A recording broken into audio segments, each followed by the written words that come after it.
we had a mandate that, whatever Spielberg wanted, he was supposed to get.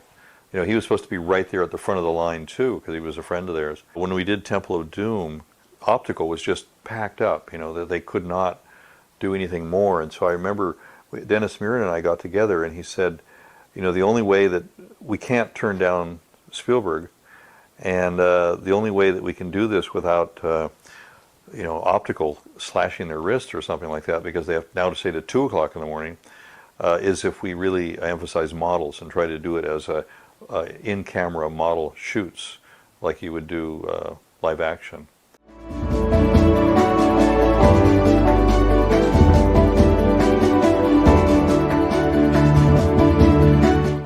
The director's concept for this scene, without actually building a huge and expensive set, the filmmakers resort to what is called a glass painting shot. Artist paints a background on glass that will later surround the scene in which Alec Guinness appears. A blank spot is left on the glass painting for the live action scene. The glass painting is then photographed, and the scene with Alec Guinness will be incorporated within it. The final effect is a masterful illusion.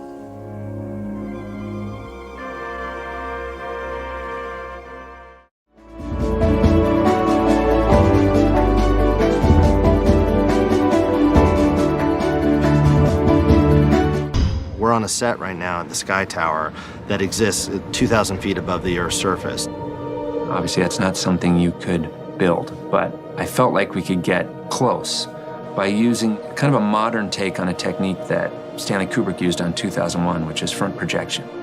Instead of using green screen for the Sky Tower, they filmed cloud formations, sunrise, sunsets. We went to Haleakala, which is a volcano in Maui, 10,000 feet above sea level. And for a week, we set up 3 cameras. Then we took that footage and we front projected it on a massive screen that surrounded the set. So the overall screen it's 42 feet high by 530 feet long.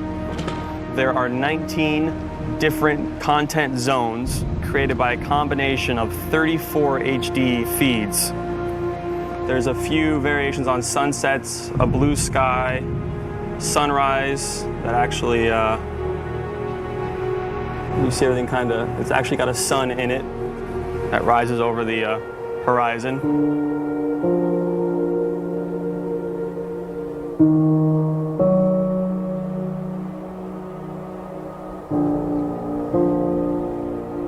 You end up with an all-in-camera visual effect. You can have things like glass and reflective surfaces. The skies reflect in the eyes of the actors during the scenes. They're surrounded by it. It allows them to immerse themselves more deeply in the story.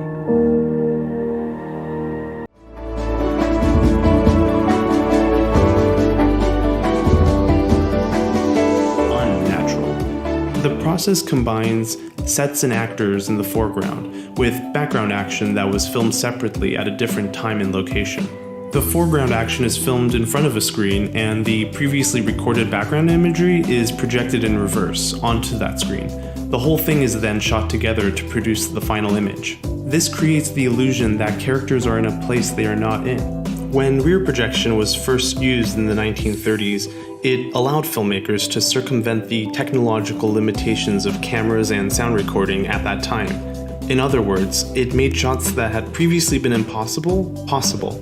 The long-standing question of how do you show someone driving and talking in a car had finally been answered. Movies used the process constantly for driving scenes because it made it so easy to record dialogue while outside or moving in a car, especially film noirs.